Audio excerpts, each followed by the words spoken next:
25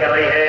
یہ عمارتوں کی دولتوں کی وجہ سے نہیں بلکہ ان حضور صدیق اکرم فخر ملت قائد ملت سالار ملت کی کاوشوں قربانیوں کا نتیجہ ہے. بے شمار مختلف کارکنوں کی جدوجہد اور قربانیوں کا نتیجہ ہے کہ آج جماعت باقی ہے. آج الحمدللہ مجلس اتحاد المسلمین نہ صرف حیدرآباد آندھرا پردیش مہاراشٹر تلنگانہ کرناٹک بلکہ تمام ہندوستان کے اندر اپنے پرچم لہراتے ہوئے پہنچ چکی ہے. لوگ سمجھتے ہیں کہ آج مہاراشٹر میں مسجد نے اتنی بڑی کامیابی حاصل کی تو اس کا چہرہ نقیب ملت نصرالدین اویسی صاحب ہو جاتا ہے. مجھے اچھی طرح یاد ہے 2002 کے اندر جب پورنا کی جامع مسجد معراج میں بم بلاسٹ ہوا تو سب سے پہلے نصرالدین اویسی صاحب وہاں گئے. مجھے چیز کو بھی جانے کا موقع ملا. پربھنی کی مسجد کو گئے, پورنا کو گئے, مالیگاؤں کے بم بلاسٹ میں گئے, ناندیڑ کے بم بلاسٹ میں گئے, پھر اوسا, ادگیر, ہنگولی, ناندیڑ, لاکھوں سے انتخابات میں مقابلہ کیا. آج الحمدللہ مجلس اتحاد المسلمین کے مہاراشٹر ناندیڑ کے اندر 11 کارپوریٹر ہیں, اورنگ آباد میں 25 کارپوریٹر ہیں, کرناٹک بسپا کلیان میں 3 کارپوریٹر ہیں, بیدر کے اندر 3 کارپوریٹر ہیں. ہم نے گوپر اور جگرور کے اندر پاشا قاضی صاحب کے تعاون نازل کو جانے کا موقع ملا. وہاں ہم نے دورہ کیا. نقیب ملت نصرالدین اویسی صاحب اور حبیب ملت کی محنتوں اور کاوشوں کا نتیجہ ہے کہ 3 دن مہاراشٹر کے اندر کیمپ کر کر نصرالدین اویسی صاحب رہے تو 2 ارکان اسمبلی وہاں منتخب ہو کر آئے. ارے ہم نے بے غیرت کہہ کے پکارا تو برا مان گئے, آئینہ انہیں دکھایا تو برا مان گئے. ان کے گھر تو ہر دن دیوالی ہے, ایک دیا ہم نے جلایا تو برا مان گئے. ارے تم تو سب کچھ کر رہے ہو, سارا ہندوستان میں ننگا ناچ ناچ رہے ہو, مجلس کامیاب ہوئی تو تم پریشان ہو گئے. کبھی کوئی کہتا ہے کہ لو جہاز, کبھی کوئی کہتا ہے کہ گھر واپسی, کبھی ریزرویشن کینسل کیا جاتا ہے, بھی بین کیا جاتا ہے. کوئی کہتا ہے کہ انہیں پتھر مارو, کوئی کہتا ہے کہ ان کی زبان پر پابندی کر دو, کوئی کہتا ہے کہ فیملی پلاننگ میں بندی کر دو, تو کوئی کہتا ہے کہ ووٹ دینے کا حق چھین لو. ارے تم سلمانا گئے, تم سلمانا اٹھے. یاد رکھو مجلس اتحاد المسلمین ایثار اور قربانیوں سے پہنچی ہوئی جماعت ہے. مجلس اتحاد المسلمین ڈرنے اور گھبرانے والی جماعت نہیں ہے. ہر حالات کا مقابلہ ہر حال میں کرے گی. آپ کو ضرورت ہے. اور قائد ملت خاص طور پر ایک بات کہا کرتے تھے کہ طوفان زلزلے بعد 12 سے زیادہ کسی قوم کے لیے عذاب الہی, اس کا فکر صحیح سے محروم ہو جانا. فکر صحیح اپنے اندر پیدا کرو اور اپنی قیادت جماعت کو پہچانو کہ جماعت کیا چاہتی ہے, قیادت کیا چاہتی ہے. ان کی قدر کیجیے. اور آج سارے ہندوستان میں مسلمانوں کی جماعت کی ضرورت ہے. آسمان بے رنگ ہے تو بے رنگ ہی صحیح, زمین ہم پہ تنگ ہے تو تنگ ہی صحیح. ہم امن چاہتے ہیں دوستو, جنگ نہیں. اگر تم جنگ چاہتے ہو تو پھر جنگ ہی صحیح.